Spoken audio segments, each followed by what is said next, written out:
I like being alone. Not because I don't care, but because peace feels better than forced conversations. I like quiet mornings with no expectations. Long walks where I can hear my own thoughts. Moments that belong only to me. Once I feared silence.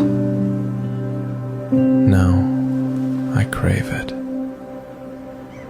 Because when you stop needing others to fill the emptiness, you realize it was never emptiness at all.